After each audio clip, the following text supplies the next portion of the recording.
Bonjour, nous sommes le lundi 6 avril 2020.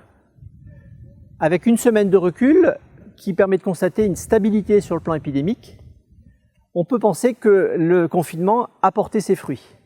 Aussi, je remercie tous ceux qui l'ont respecté et qui continuent à le respecter car le virus est toujours là. Cela se manifeste au change par 69 patients hospitalisés en médecine et 33 en réanimation. Et le virus se manifeste aussi en EHPAD avec des cas qui sont décelés régulièrement. Le change mobilise ses compétences gériatriques et hygiénistes pour porter de l'aide aux établissements qui en ont besoin. Et cela peut se traduire par des hospitalisations sur place dans le cadre de l'HAD ou en établissement, mais également par la mobilisation de volontaires qui viennent aider au bio-nettoyage. Car cet acte simple, nettoyer avec des substances virucides les surfaces comme les poignées de porte ou les rampes, permet d'éviter la contamination entre les différents résidents.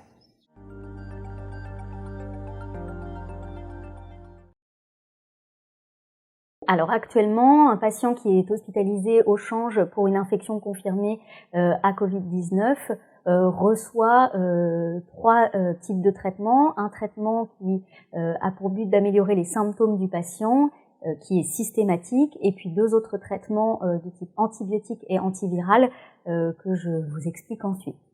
Le traitement symptomatique, le but c'est d'améliorer les symptômes du patient, donc principalement le paracétamol qui est administré pour améliorer la fièvre et les douleurs de type douleur musculaire ou maux de tête.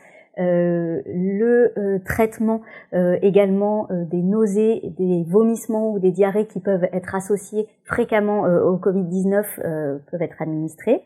On sait que dans le cadre de la fièvre et des diarrhées, les patients peuvent avoir une déshydratation, donc on leur met une perfusion pour leur apporter de l'eau, souvent parce qu'en plus ils sont souvent anorexiques, c'est-à-dire qu'ils n'ont absolument pas envie de boire ou de manger, donc il faut lutter contre la déshydratation. Le dernier traitement symptomatique important, c'est celui de l'oxygène. Les patients hospitalisés ont souvent un manque en oxygène avec une saturation inférieure à 94%. Et donc dans ce cas-là, on leur administre de l'oxygène.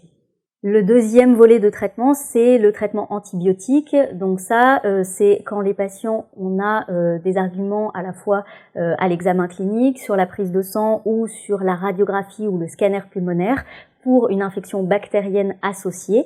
Dans ce cas-là, on met en place un traitement antibiotique comme selon les recommandations habituelles de traitement des pneumonies chez le patient hospitalisé. Dernier volet, c'est le traitement antiviral. Donc c'est un traitement spécifique qui est censé agir contre le virus Covid-19 lui-même. Actuellement au change, on utilise les molécules selon les recommandations du Haut Conseil de la santé publique qui sont parues le 23 mars dernier.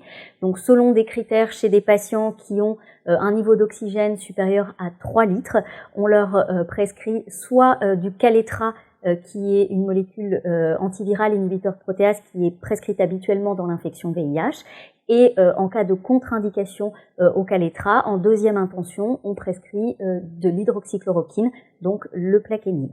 Voilà pour le traitement actuellement recommandé.